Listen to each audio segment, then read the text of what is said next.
I'm the director, soon-to-be ex-director of the gallery, and I'm really pleased to introduce Paula today. Paula's been with us about a year, right? A year and a half, and I have just been amazed at how much she's grown and blossomed as an artist. And this room is a testament to how hard she has worked over, I don't know how long, and produced all of this magnificent work. I'm really thrilled to see it. And this is your first solo exhibit, and she has been really lucky, got some great press. Here is The Rancher, which is a local paper out. She's one of the few artists I know lives way out west, even further west than I do. And I found this on my front lawn yesterday, and I was just thrilled to death. Look at that cover and that beautiful picture of her and this wonderful work in this gallery. And this magnificent article that she got with Turner's design, fantastic. She's been getting a lot of great press. This is one up-and-coming artist, I'm telling you. And so, without further ado, I introduce to you Paula Haymond.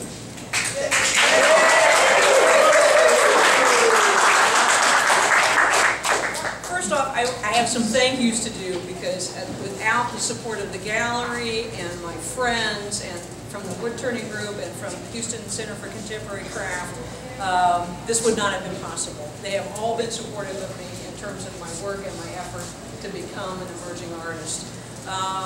All of this work is done independently. I don't use any CNC machines. It's all done with high-speed dental drills. It's all done by hand.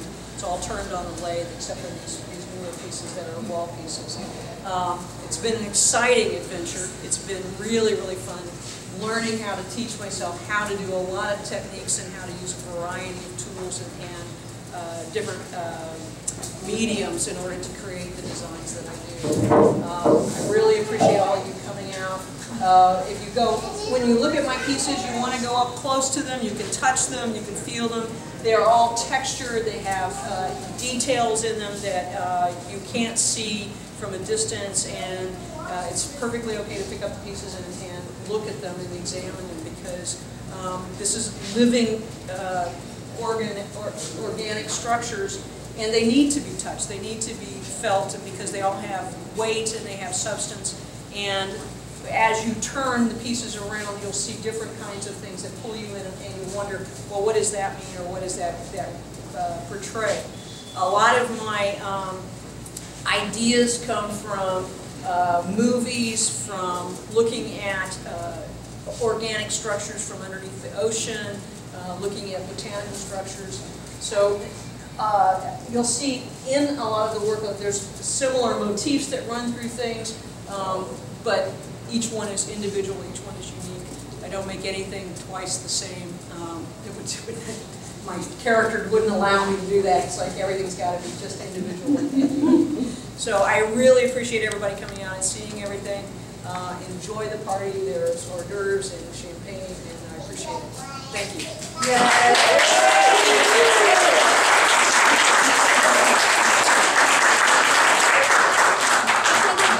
Sure. I really like the pieces that have the inlaid copper and the other metal, and they're very intricate. Can you explain how you get that metal into the wood? Well, most people think that it's going to be wire. It's actually a -100 mesh granulated material. So the copper is like a powder, but it's not fine enough to be a pigment powder like you would make paints out of. So it's thicker than that, so it's heavier than that. And I use cyanoacrylic acetate glue as the medium that actually binds the powder together. So I can make all sorts of flat designs, and I can carve into the designs, and then put the powder down, put the CA glue on top of that, let it sit for 24 hours, and then go back and sand off the bumpiness, and that creates the inlay.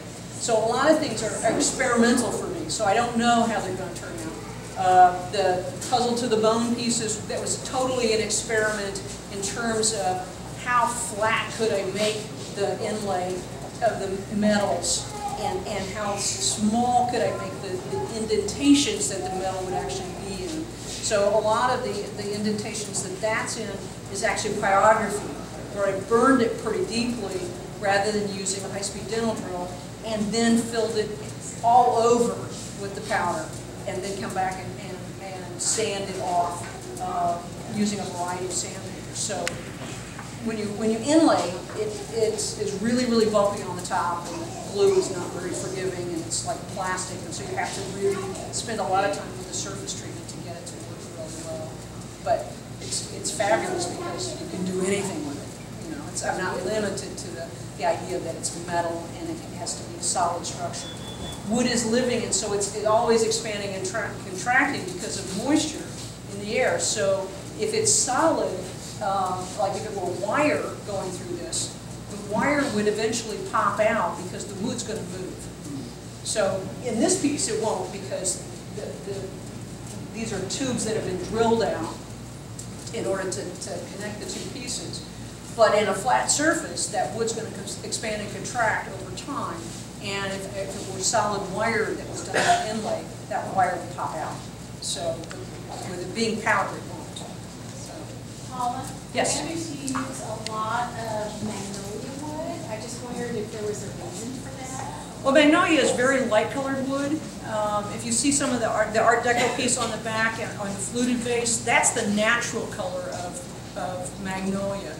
So it doesn't have any really description to itself in terms of color. So it allows me to do all sorts of things with the surface so that I can paint it, I can texture it, I can pierce it, and the wood sort of doesn't care because it doesn't have any color of its own to begin with. I've even done things where I've bleached it and I made it even whiter color than it is, so that becomes a contrast just with the darker cream color. So it's really, I love magnolia. It's a fabulous wood to work with. It's very forgiving, and I'm able to do all sorts of things with it. So, any other questions? What about the olive wood? Olive wood was, olive wood. yeah, the olive wood came from Ike, Right. and it was a tree that came down in Galveston, and the tree was little. So there was only a few pieces that Gulf Coast Woodturners Club actually scavenged from that particular tree, and so I was lucky enough to get a piece that was big enough to actually carve it. But olive trees here, wild olive trees, are very small. So just like the Texas persimmon trees, they're very, very small, and so the detail I'm able to get, I try to really leave as much of the wood there as possible because it's so precious. And those kind of woods are not going to change the color. They know they have a lot of characters themselves. So. Yeah. Any other questions? Well, enjoy. I appreciate you all coming. It's been a fabulous time. Thank you.